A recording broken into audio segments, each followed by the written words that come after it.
Well, hi, everyone. I'm Gary Berman, the host of the Cyber Hero Adventures Show. I'd like to start by asking you a survey question. How disappointed are you after seeing that cool introductory video and then seeing me just sit here? Well, all is not lost, because if we're lucky, you might get an answer to the question why a 63-year-old man is picking up a superhero costume from the dry cleaners. So stay tuned to try to learn about that. But in the meantime, the thing I learned about this idea of style and sort of substance is I need help. I need substance. I need someone who knows what they're talking about, which is why we have our special guest today. Hey, Brian. Hey, Gary. How are you? Thanks for having me. Good. We're so glad to have you. You must be a risk taker. I am. Yeah, I'm looking forward to it. So. Yeah, indeed. You know, what's one of the interesting things about kind of my Forrest Gump journey, into this digital universe is it's an industry, called zero trust. And I just had the privilege of interviewing the founder of Zero Trust concept, John Kinderbog, which was unbelievable. And the reason I bring that up is because it's taken me 4 years now to earn a little tiny bit of trust in an ecosystem that prides itself on zero trust. And you cannot get any less trustworthy than zero unless you go into negative numbers. Yeah, I wish I could do math that well. You got me on that one. But Wait, yeah, you're right. Did you just say I don't do math that well? Because that's an issue. Yeah. So funny story. I failed accounting 3 times in college. Somehow it was required for my degree in network administration and security, but the joke was on me because after I graduated, they actually removed it as a requirement. It's why we have computers; they can do the math. But yeah. Oh, that's really funny. And by the way, going forward through our show today, I'll focus on the humor, and then you focus on the substance. That way, we kind of stay, in our lane. Yes. Is that okay? You might have told me that once or twice. Yeah, sorry. Well, you obviously haven't picked up on the lesson yet, but you know what? I take it back. Keep trying. Why not? So speaking of a guy who never gives up, let me introduce Ken Muir. Hey, Ken, how you doing?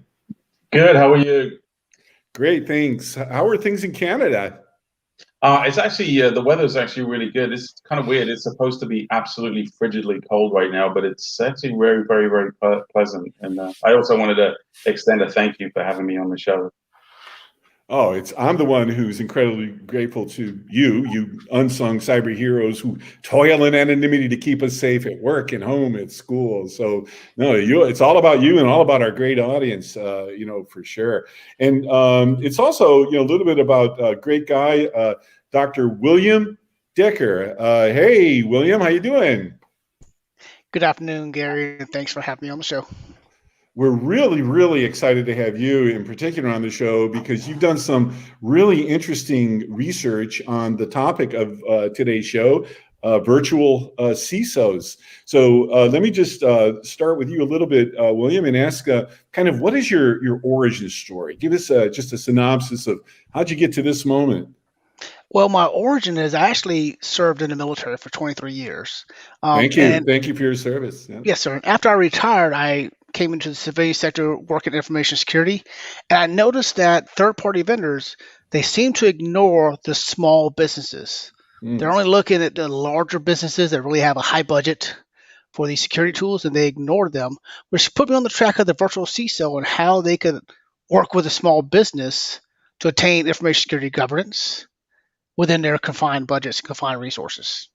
Indeed, and we're going to delve into some of your interesting insights and research from this. To my knowledge, it hasn't been done, in an academic sort of setting. Is that valid, or do you know that answer? That is correct. There's not a single study academically on virtual CISOs, so mine is the first one. So does this count as my very first ever scoop? It does. It is your scoop. All right on. Brian, tell us a little bit about your origin story. You're doing some really cool stuff in the vCISO space. You have a whole team of high quality CISOs who actually were CISOs. Why don't you tell our audience a little bit about your origin story? No, thanks. Yeah, that's so like William, I served in the U.S. Army for a number of years, and then when I came out of uniform, went into the DoD. and supported a number of different military health. I was with the intelligence community for a little while underneath NRO, and then the last role was with what, I don't know what it's called now. There's so many different changes to the names, but it used to be underneath U.S. Army ITA. We oversaw all the cybersecurity for Pentagon, National Capital Region, headquarters, OSD, SecDef, and all that. I left that. Yeah, it was a good time. 500 attacks per second were like the numbers we were defending against. Can't say exactly. Hold. Excuse the interruption. Did you just say 500 attacks per second? That's correct. Yeah, that was the number we were working with. Can't say like against who or who that was, but they spoke Chinese, Russian, and North Korean. So I got scooped out of that and went to go work for a Fortune 500 insurance company in 2015.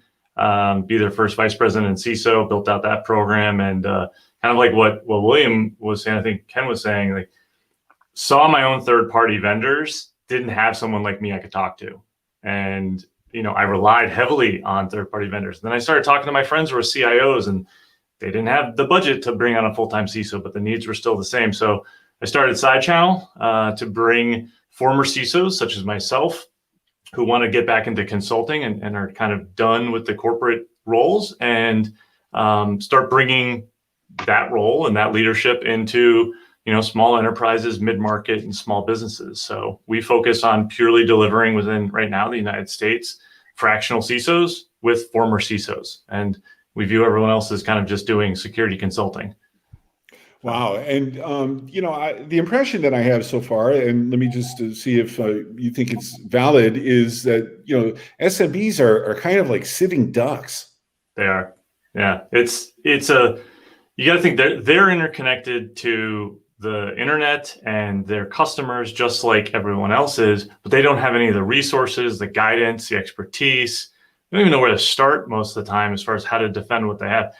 It's interesting because I've had CEOs of Fortune 500s tell me, well, I'm not a target, so no one's going to come after me. It's like, you're connected to the internet, okay? By pure commodity standards, you're a target.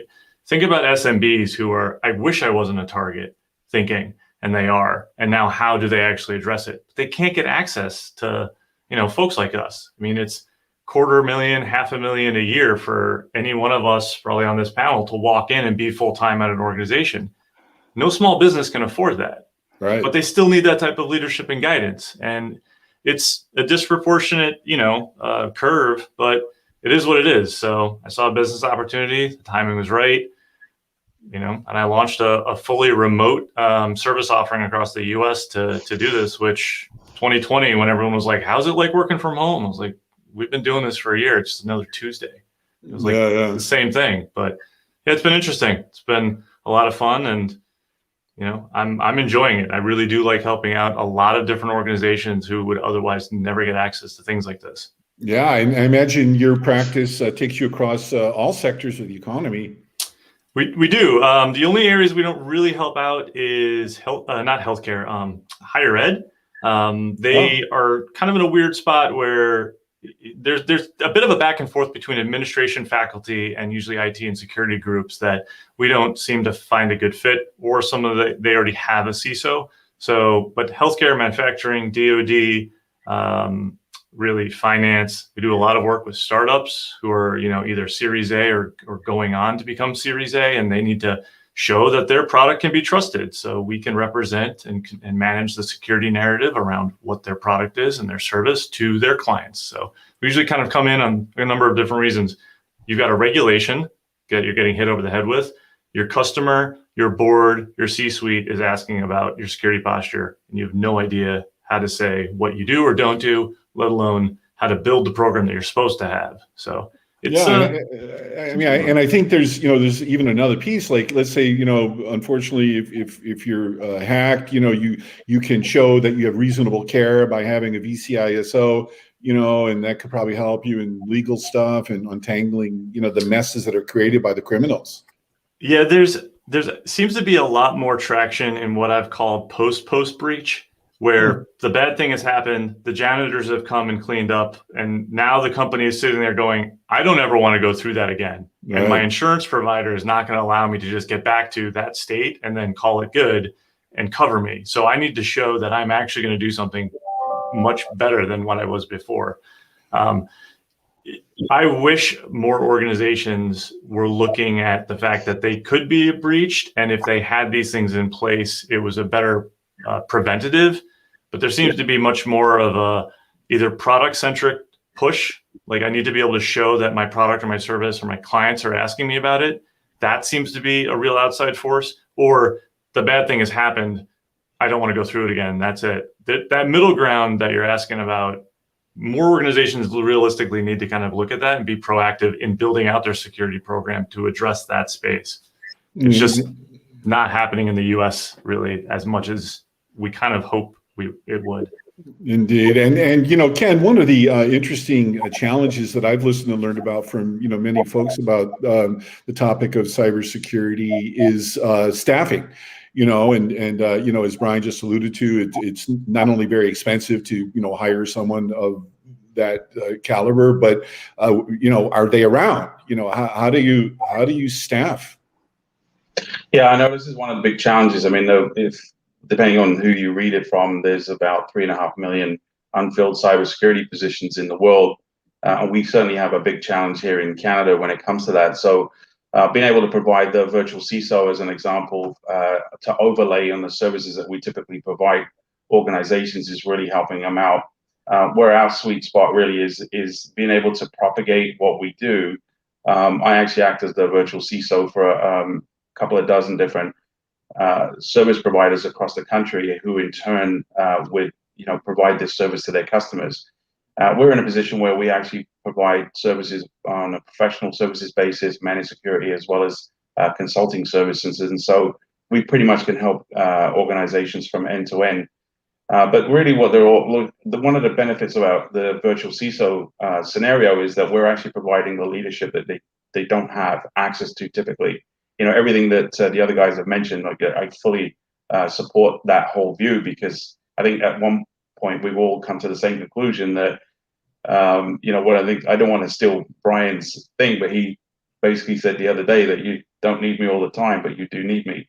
And I really, I love that. Actually, it was really, really good. It basically summed up the whole thing. Because the other thing too is that, I mean, not only do these organizations not have the ability to afford that level of experience, but in a lot of cases they don't need them full time anyway, because there wouldn't be enough for one person to do in these small organizations. But they do need that. It's almost like the lawyer scenario where, you don't need lawyers all the time, but if you can get somebody on a retainer that you can call on when you need, it's, the service that we provide is really valuable, because it actually really does affect the bottom line of organizations, and can in some cases help them to avoid, massive litigation if it was to come to that. I actually read this morning one of the states in the US is enacting this new scenario where, if you can prove that you've been following good standards and you're using NIST or any one of those frameworks to follow good practices, is that you could be protected from class action lawsuits, for instance. Wow, I haven't heard that. Yeah, and you know what? It totally makes sense to me. This, to me, is a very sensible approach, and should really be copied around the world. I think, I'm not going to name names, but some of the privacy policies and legislation that's come out there, it ranges anywhere from completely ineffectual to literally, bringing a sledgehammer to put up a painting. It's just crazy. And these are the sorts of things that I've learned over almost 27 years of doing this, actually. So. Well, you and I are working on some other matters pertaining to artificial intelligence. What is your view as a virtual CISO about deploying AI as part of the overall sort of managed service provider, that kind of thing? Yeah, we need it, because the bad guys are using AI, and for lots and lots of reasons. But one of them is that, they also have the same problems we do, is trying to find technically competent people to actually do this work is very, very difficult. And so they're using AI in order to help scale their operations. And so for us, we need to be able to respond in kind and also use AI. One of the big challenges, I've I've built and rebuilt security operations centers, and one of the big challenges that we have is that a single analyst can only handle so many incidents a day. And if that's 4 or 5 incidents that they're handling today, I mean, if you look at the numbers, basically what Brian was talking about before, there's no way you can scale to manage the volume, right? So you need machines that can do the work of an analyst to say, hey, I analyzed all this stuff, and here's what my recommendation is, and then the analyst can then take that and run with it and do their own piece to it. But they need that information delivered to them at a much faster rate, which is just not humanly possible to do.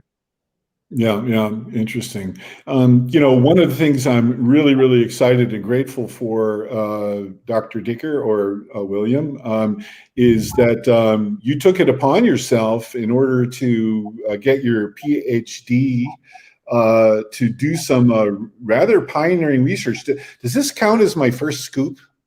It is your first scoop, yes, sir. All right. So, with that in mind, tell us what we're looking at here. Sure. So I just recently conducted my study for my doctoral program.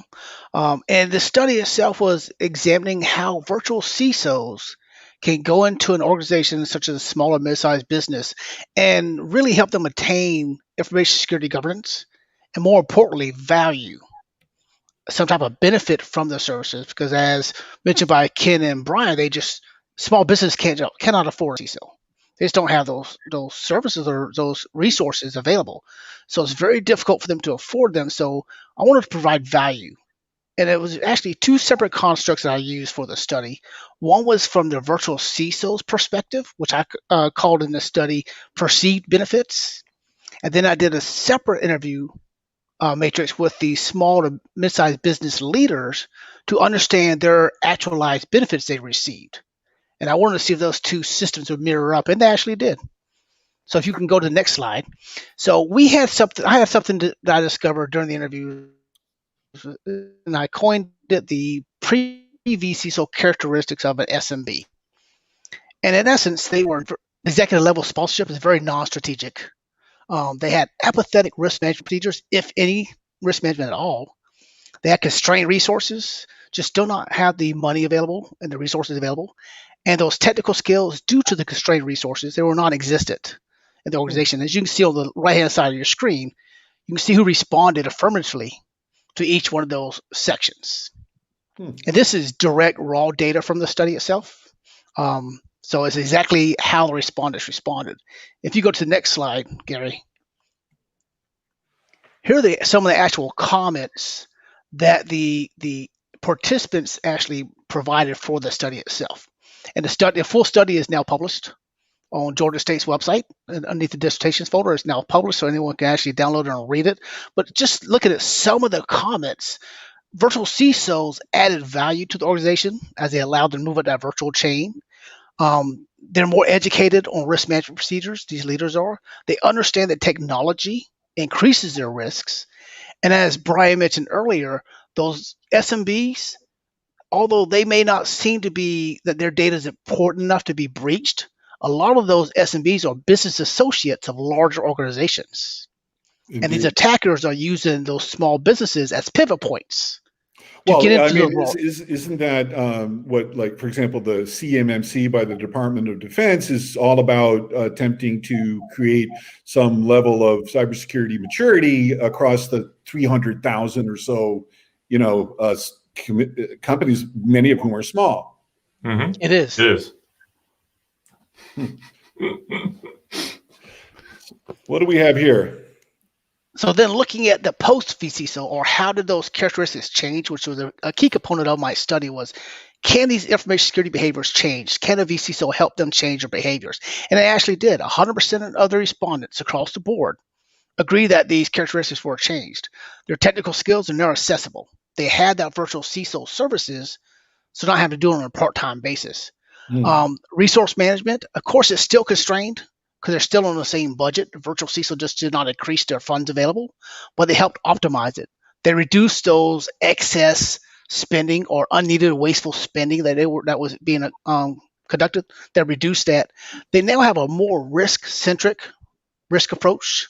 They're introducing risk in their business operations. And every initiative, every business venture is now considered risk or risky approach. So they use risk-centric methodology to really come down and try to make sure that the business is going the right direction. And then finally, they have that strategic level, executive level sponsorship. And again, if you read through the study, it's very important that executive level sponsorship is key to any type of initiative, because your employers or your employees will act the way the employer or the senior level acts. So if they're adverse to information security, then it actually goes down to the culture of the organization, and it can negatively affect the organization itself. Yeah, I'm sure that's true. What are we looking at here? And then this is my final slide. I actually was able to create a process model based off the data. And if you notice, starting on the left-hand side, those SMBs and those vCISOs, they meet together. And this is the most important step, is because they want to come up with expectations. What do they want to receive out of this engagement? Do they want to take their Toyota and turn it into a Ferrari and achieve the highest level of governance? Or do they want to plug a few holes? From there, you want to organize a strategic alignment for the organization, and you conduct your security strategy, which consists of that risk analysis, gap analysis, and dives into the information security program from there. And that program is a key component for governance, because you're really trying to make the people, process, and technology work for the organization to achieve information security governance. And if you notice on the right-hand side of the model, the strategic alignment itself is sitting out by itself, because there was a study conducted by Yakima and Brown, 2014, and that indicated that strategic alignment, everything else is directly related to strategic alignment. It is positively correlated. I mean, that's an interesting sort of thing, because my experience is, the only people that like change are babies with wet diapers. I mean, how hard is it to get an SMB to use your word, strategic align? That's a cultural thing, right? It is, and it's not limited to SMBs. It's actually limited to any type of organization that culture is very difficult. You have to have buy-in from the employees, because they have been working, doing the same job for the last 10, 15 years, using the same processes, and now you come in and saying, change this. Take your password from 1, 2, 3, 4, and actually make it strong, hard to crack. It's very difficult. So you have to have that strategic focus to guide the employees to want to change. Gary, can I ask I actually kind of want to ask a question on this. This is interesting, William. Did you see a better alignment on who brought the vCISO in? Because I can tell you from our experience, when we talk to the founders or the private equity firms behind these groups, or the CEOs, sometimes even the board who bring us in, we have much better traction, and we deliver so much better when those are our points of contact in a client, versus the director of IT or the engine, maybe a lower level down, bringing us in and trying to champion it going up. Did you see anything in your research about who that stakeholder that brings you in and aligning to the research? I did, Brian. In fact, the 6 virtual CISOs I interviewed, they told me that they would only speak to the senior leader, basically the decision maker for the organization, because time is money, and they're spending time briefing a lower level employee to have to turn and brief again and try to sell the services. So they wouldn't even really waste time with the lower level employee, because they need to go to the decision makers, because that strategic focus is so important. This is an interesting comment, that there are not enough cyber folks to go around. I think that's certainly an incredibly valid thing. And that's one of the things that, vCISOs are designed to supplement or help. Yes, sir. Yeah, I would say so. I mean, I think even just during our engagements, and I'm sure Ken has seen this, when we've been brought in to do work for a client, it's evident that they needed strategy and leadership, but now there's who's doing the work, who's now doing implementation and execution. And it's like, okay, well, you don't have a team to even let us lead. So now we either have to do, one of two things: introduce an MSSP or a security provider, an outsourced provider to handle and do that work, or help you staff and find that people to bring in-house. It is incredibly difficult to do that second one, talk about, vCISO or a CISO coming in and not working full time in an organization. Now try to go find an engineer or someone who wants to go work on very cool things, very interesting things, find a really great place to work at a very small organization at the pay that they're expecting. it becomes even harder to go downstream. So we are stuck with a supply issue and a demand issue in the different areas. Like everyone wants to go work for Google. It's like, no, not everyone's going to go work for Google. Like Bob's accounting needs help. Yeah, you're absolutely right, Brian, because I mean, you know, in Canada, we have a massive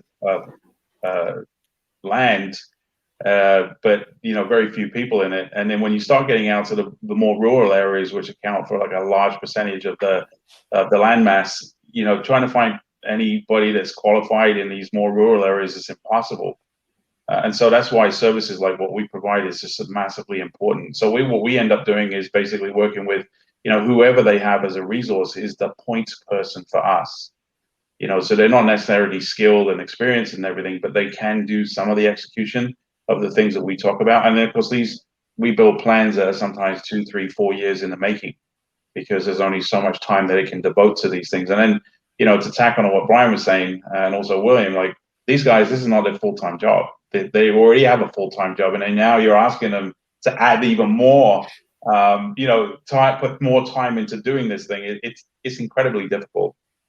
Yeah, indeed. And Ken, I'm not sure if this is confidential. If it is, you know, of course, don't say anything. But recently, you've been a participant and award recipient of a very important contract with the Canadian government. Are you allowed to say anything about that or not? Not just yet, but it is with law enforcement action. It's literally to build from scratch everything. Actually, literally everything. Wait. What does that mean? Like everything? So if you take, you know, one of the frameworks that we work to, like CIS, NIST, that type of thing, they're basically saying we need to build everything around this, literally from scratch. We need technologies, we need processes, we need policies, we need staffing, we need guidance, we need oversight, we need. So that's one of the things that's going to be really cool for me, because originally the role was going to be sort of a very minimal aspect of it, but as we've gone along with it, they realized that they just can't handle all of they've learned to understand they just cannot handle everything that they need to do this particular. Wow, that's really interesting. We have an interesting thought about here that, you know, any one of you, you know, can join in. And what do you think about that? Yeah, I mean, any service model, right, is that focuses on the SMB space is probably going to do quite well for the next 10 years. It's an underserved market. A lot of VARs, value-added resellers, won't even sell into them because it's not worth the 10 licenses for the sales guy to try to get to sell in. So you've got, which is unfortunate, right? Like security should be made available to and sold to organizations based on need, not based on the commission of the sales guy. It's like, oh, well, they're too small for me to go after it. Yeah, well, you could look at it that way, or you could look at it like if I collected 10 or 20 of these companies, I'd be getting that same volume and I'd have 10 or 20 customers, thus positive referrals, hopefully. So whatever anyone can create anything that's specifically focusing on the SMB is going to do quite well because they need it. And folks like me and my organization are constantly looking for providers like that to provide their services in, because I want to stay in my lane. I only want to provide CISO services, oversight, leadership, project management. I don't want to be an engineer. I did that 15 years ago. Right. I'm done. Like I want to focus on making sure that leading an organization.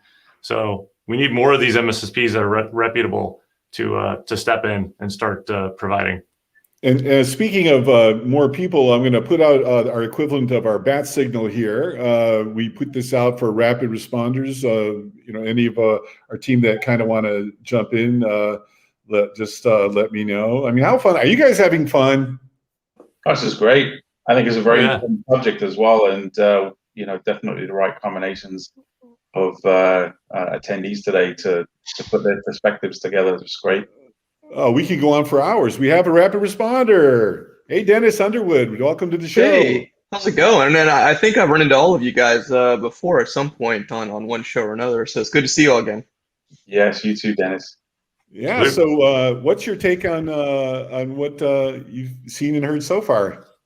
It's interesting hearing all of these, I read all those comments, those little comment bubbles on that page. It's really interesting to see that. Yeah. I've served as a virtual something, see something, for whether it's CTO, CIO, CISO, it's always interesting to me because the on the one hand, a lot of times the organization becomes too dependent on you, right? And then you're there as a virtual, and there, William, I think I saw in the OneNote it was like it's a lifelong relationship, and when I go in, a lot of times you can't really.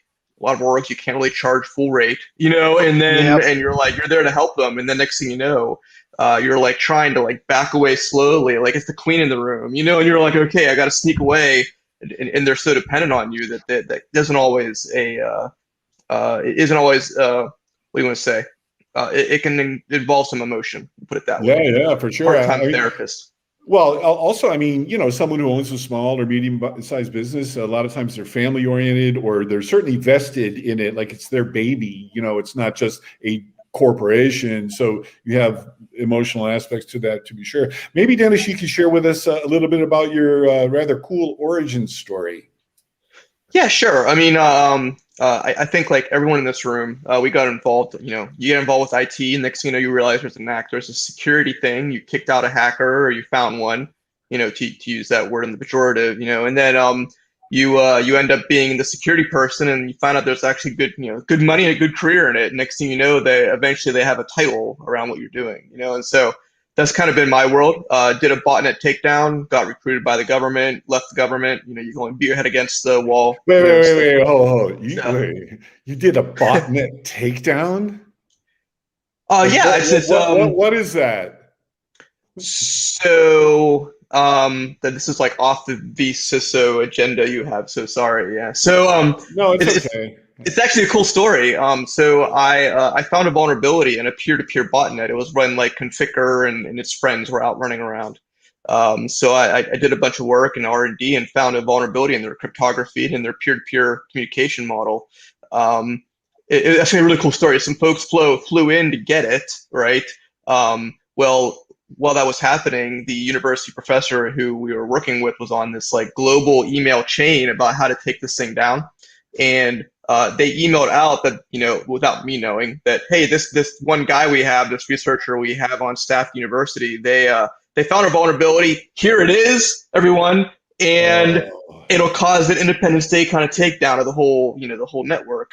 So it's the botnet takedown that never happened because, like, while the government folks were getting, while the folks who wouldn't tell me their names were being, who flew in that day, were being briefed.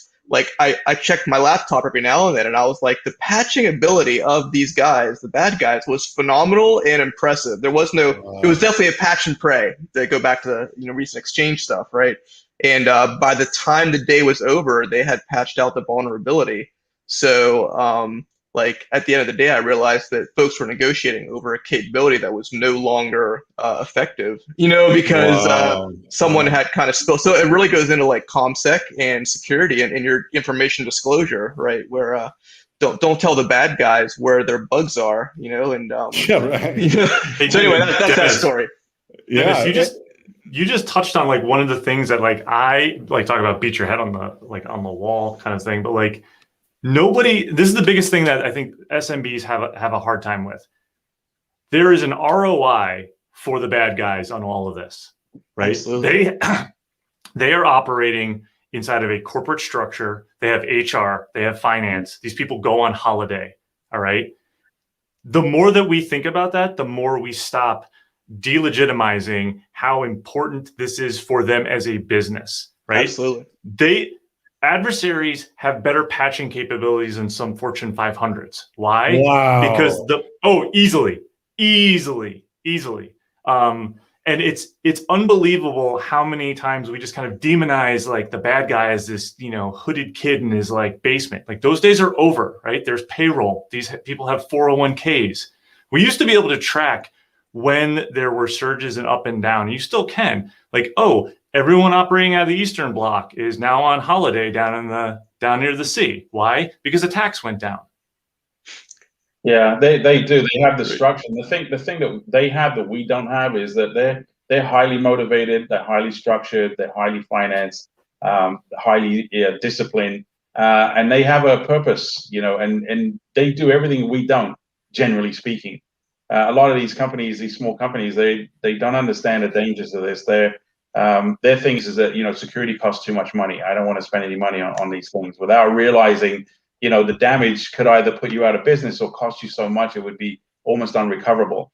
And so, I just think personally, like in a lot of cases, that we're not chasing after the wrong things. Like, all the things that we're doing is good. It's just that I know it's going to take us 100 years to really make a dent on where the problems are. What we really need to be going after is what the businesses are concerned about, which is their bottom line and their image. And so if there was some way to, if I was on my phone and I go, show me the, veterinarians near me, and it comes up and says, these guys have a 5-star rating. Oh, by the way, they have a 5-star rating for security.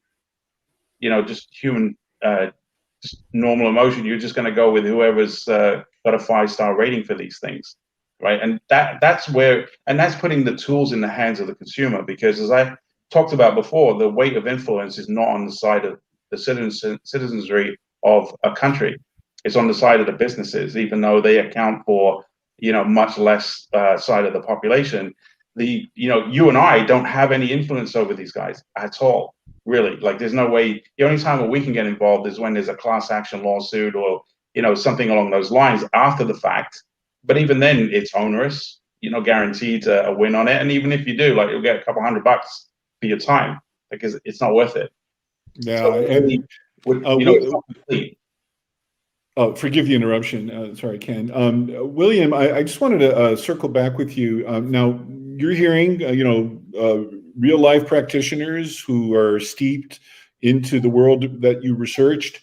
What's your take on what you're hearing so far? Does it map with what your research shows? Is something different we're hearing live? No, it does map with the research, because the virtual CISOs, their goals were to really attain governance for these smaller businesses, and the executives, they wanted to attain this governance. What I found was interesting from the study is 2/3 of the SMB participants, they were from regulated environments, so they have to have information security governance. It's not optional. The other 1/3 are non-regulated environments, and they had an intrinsic motivation to want to attain the governance.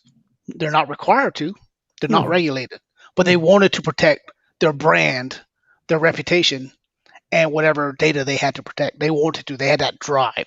So it's important to understand, and this is a good future study that I put in my dissertation, is what's the drive? What's that underlying goal of a non-regulated industry to want to spend the money to protect data?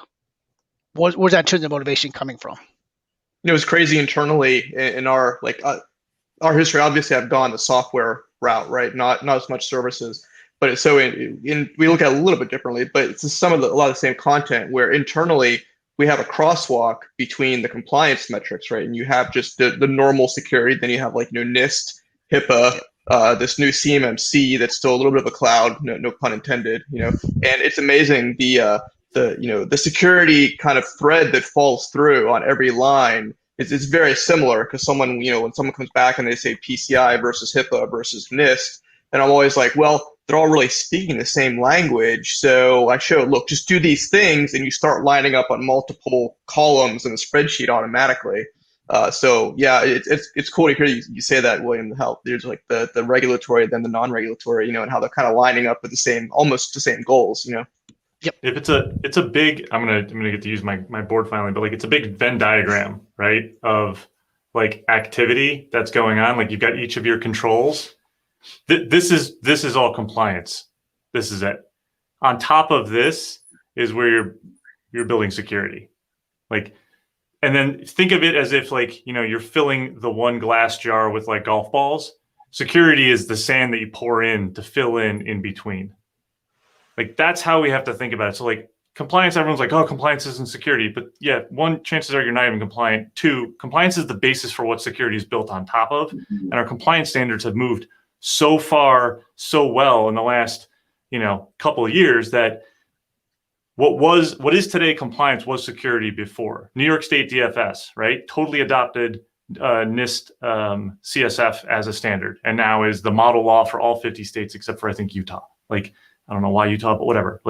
they've adopted a standard. It is now a standard. HIPAA even like raises the bar for a lot of organizations. CMMC, whenever it does come out of whatever format it will be in, it will be that standard that 800-171 is, but now actually has the requirement to get certified against. Because when you look at companies who go through ISO and who go through SOC, say what you will about the certification in that piece of paper, those are important because you're getting a third party to come look at you. CMMC will do that where DFARS and 800-171 failed. It's like self-attestation doesn't work. You need to be able to show the world what you're doing to address all those risks that we're all talking about here. And William, I would love to help you because I can give you all the feedback from our clients, my decades of doing this on why do companies embrace a vCISO? Is it reputation? Is it brand? Yeah, but there's also just, you know, we talked about the family business piece, right? That's not necessarily reputation and brand. It's this is my life. I want to protect my life and my livelihood. I want to protect it for my kids and my kids' kids. That's important to a lot of people in the SMB space, and they will definitely reach out and approach. We've got a lot of great clients that are fitting in that role. There's no regulation making them do it. They just don't want to lose what they've built. They want to cast in stone their legacy. That's important. Yeah, it's very true. I mean, those are the ones that we're really successful with, is the ones that get this and they understand that they have a lot more to lose and there's a lot greater risk around not doing this to them. But for some reason, like, it's just not, I mean, that's why, you know, you have statistics about 60% of businesses going out of business, the SMBs, after 6 months of major breach. Like, you know, that doesn't come from nowhere. You know, here in Canada, for instance, we've had over 300,000 companies that have been breached. We have a population of 1.3 million businesses.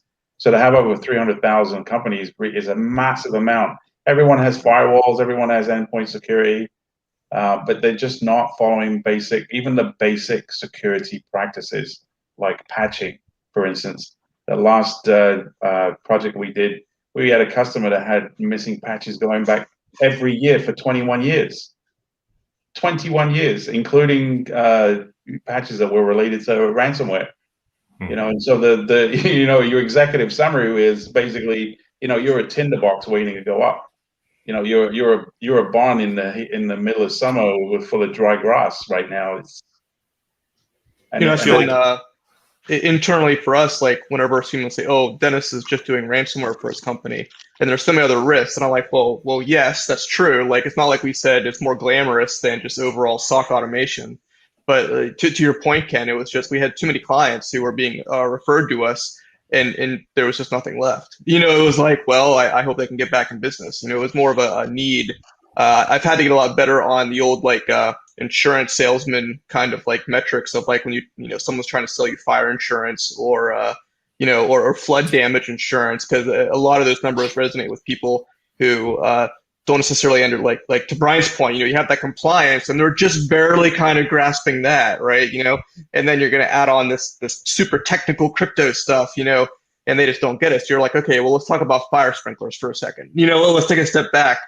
I feel like I could go work for State Farm or Nationwide for this and probably sell insurance pretty well, you know? Well, you know, I mean, I happen to know, Dennis, you're doing some incredible stuff on ransom, you know, in ransomware. And this is a character we created. It's Wilbur WannaCry, you know, as a way to kind of anthropomorphize, you know, hacks and stuff. So, Dennis, tell our audience the name of your company and you know, a little bit about the cool stuff with ransomware. I mean, I think that falls under vCISO. Sure, and I think it's important to note that it's like part of it, right? And you know, because there's all the things like what William showed on that chart. There's all the things that vCISO has to do programmatically for the whole security program, and we had to say let's take a deep dive. So essentially, my company Cyber Crucible, we made a product called Ransomware Rewind.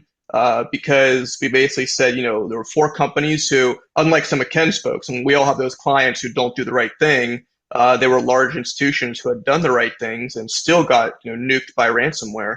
And we kind of stepped back and I said, guys, we're smarter than this. We know cryptography, we know math, like we know attacker tradecraft. We got to find a way out of this, right? And so we ended up with a whole bunch of software that would automate we could do some decryption work, you know, Ryuk, those folks give us really nasty phone calls. or we have but we moved on to protection, and so we have a really cool product that will prevent the downtime. We took a step back. I should say, Brian, I have been reading some of your posts and some of like your buddies, and it's been very helpful to make sure that as I'm, my guys and I are like neck deep in code and AI and ML and everything, is just take a step back and say, no, what's the business need here, Right. and that's exactly it. It's been very helpful, and so we've moved from a antibiotic essentially where you can decrypt and do all this crazy encryption work, and move over to the business need is they need no downtime. And the IT team and security team, like Ken running the Save the Day and stuff, need time. They need time to, in a coordinated manner, do the post-breach, the post-intrusion stuff without basically having a fuse go off for the bomb. They need to have that fuse, kind of put out like old Looney Tunes, and let them kind of have a coordinated, measured change management process. Maybe not as fast as the bad guys, but be able to get back into the game and start recovering immediately. And my goodness, time flies when you're having fun. I could just listen and learn from you guys, on and on. We have a bunch of audience stuff. Let me just put this one up here, and anyone can just offer their thoughts about what James wrote. Thanks, James.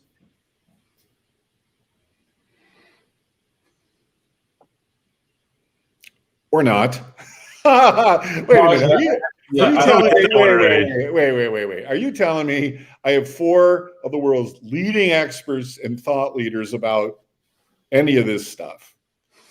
I would say our most successful channel partners. Oh, You've also go ahead. world leaders in politeness as well. Everybody was waiting for someone else. Yeah. Oh, okay. So my bad. I was not a good host. I needed to have put on my Wolf Blitzer or whoever, and directed it to one of you. Okay, I'm here. DevOps, man. I'm just always learning. No, I mean, what he put down there was perfect because it's a way. And, actually, one of the things that he mentioned in there is the reason why it's tough for small organizations to get resources is because, and Brian also alluded to this before, is that they all come and work for a company like ours because we have, connectivity into so many different customers and technologies and different things that they can experience and stuff, as opposed to sitting in a desk, playing with the same firewall every day. It's not, it's not exciting. And as everyone knows, people in this business move around a lot. And a lot of it is for that reason, is they're looking for different experiences. And so, being able to work for an organization like this, at least the gentleman that posted that is massive. Plus think about the worker themselves, like the career cybersecurity professional or whoever it is. You're not going to be, gone are the days of being like the master of like everything, like a jack of all trades. So you've got people who are focused in different areas, but then you've got buyers like SMBs who can hire one person. So what skill set are they going to go for that's going to have so they're looking for unicorns, and they don't exist anymore, right? Like it just doesn't exist. So they have to go to managed services because managed services have a staff and a team of people, of these individuals who are experts in different areas who can bring all their collective strengths and experiences into that one customer. So it's interesting. Like I have a lot of conversations with people who are like, hey, we just want you to be the interim CISO until we can find our CISO. I'm like, that's great. Who's going to end up doing all the work? Well, we want this person to do it too. They're not going to stay very long.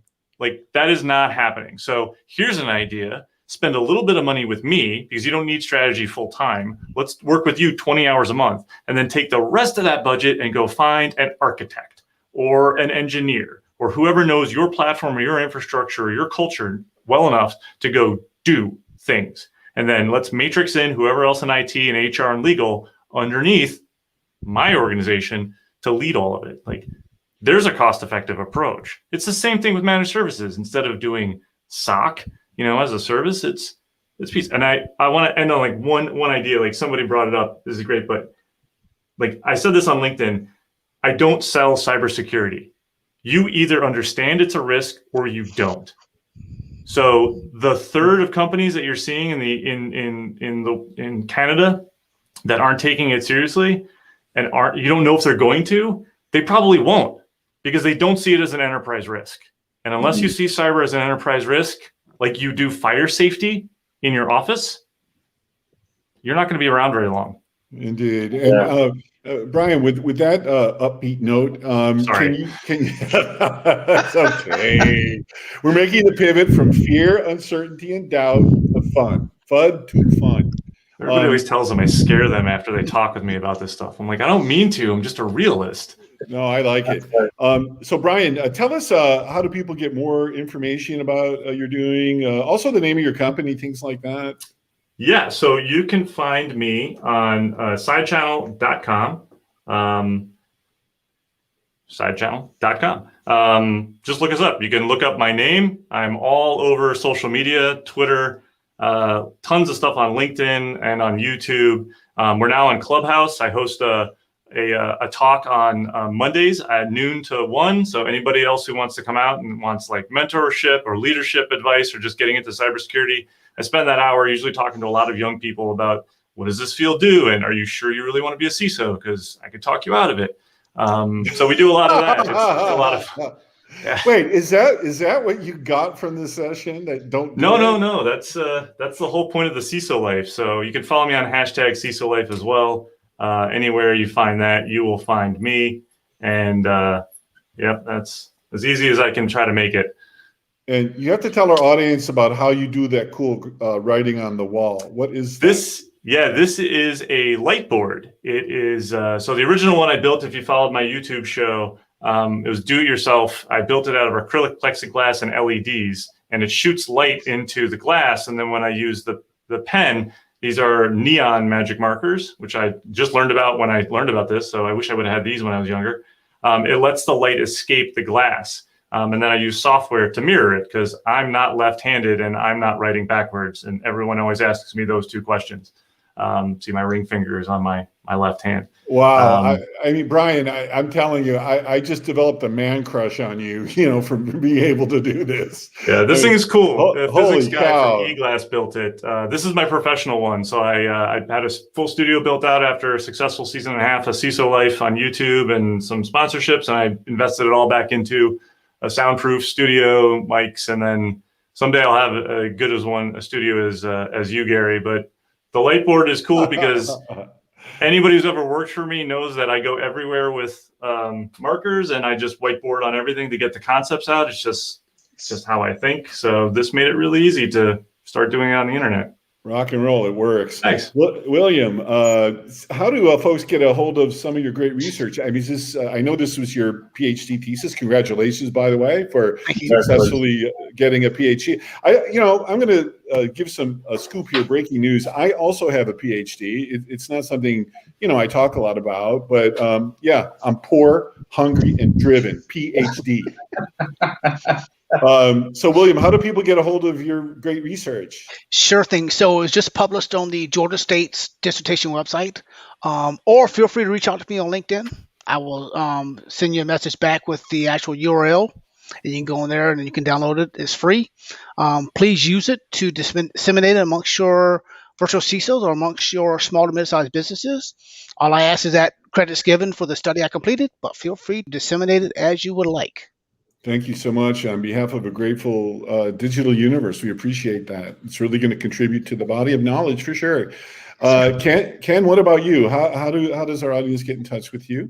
Yeah, probably the best way is through LinkedIn. Actually, I don't really, I never used really Twitter and Facebook and all those guys because, just in the early days, I was just trying to figure out, what's the risk of actually doing these things. But LinkedIn's probably the best place.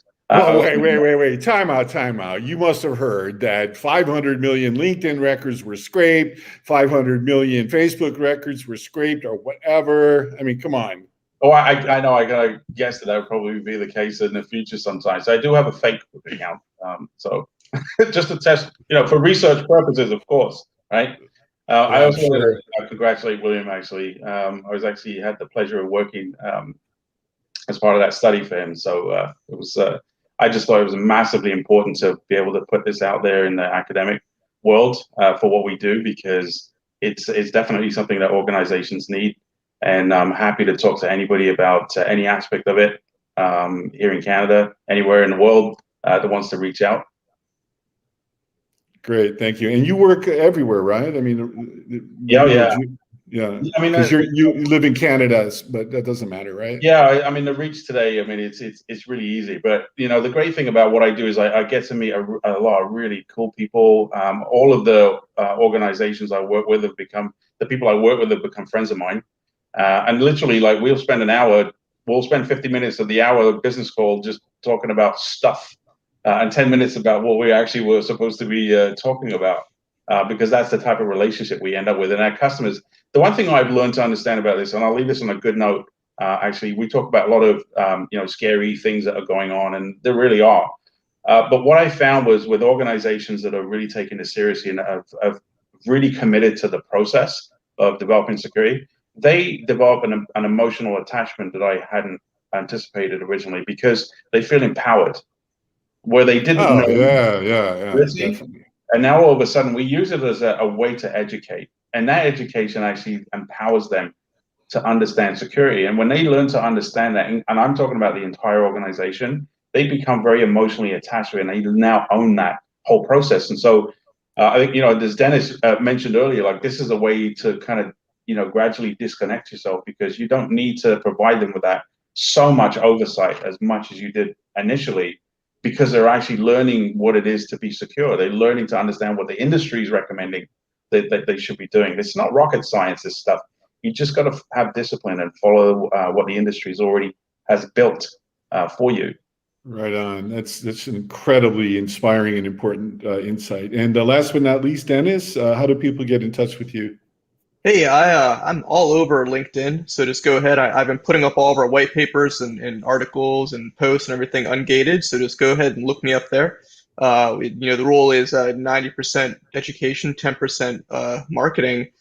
If I could end on a quick question for Dr. Dicker, so is there like an executive summary of your academic work that I can kind of give to a potential client to say, here's how to be CISO to maybe stop some of that heartache and heartbreak later on? I can create an executive summary for you. I do have my dissertation defense slides, which are about 40 slides, and it actually builds a process model based on propositions from the study. So I can send you that. Just reach out to me on LinkedIn. I can send you that as well. And that gives a good overview of how the study kind of executive takes that 140-page dissertation down into 40 slides. Yeah, I can definitely see where, like, I think everyone in this room could maybe read it with like a bottle of wine or maybe some scotch. But like, I don't trust my I don't trust my prospects or my clients to sit down and read more than like page one before they're like, okay, can you give me the TLDR? So, but I could definitely see that. I think it's super useful. So thank you. Yes, sir. Yeah, and one of the unintended but incredibly wonderful aspects of this show is we've created a network of people. I've interviewed over 80 thought leaders, like the folks like you. And so what we'll do is stay on after we say so long to the audience, because there might be additional opportunities for you all to connect. I can tell you a real case study that we're going to be announcing shortly, because we did this really cool show based on a report that was presented to Congress from the National Security Commission on Artificial Intelligence. And that went great. And there was so much interest in kind of this nexus between cybersecurity and AI that we're hosting a series of micro think tanks once a month for the first 100 people who sign in.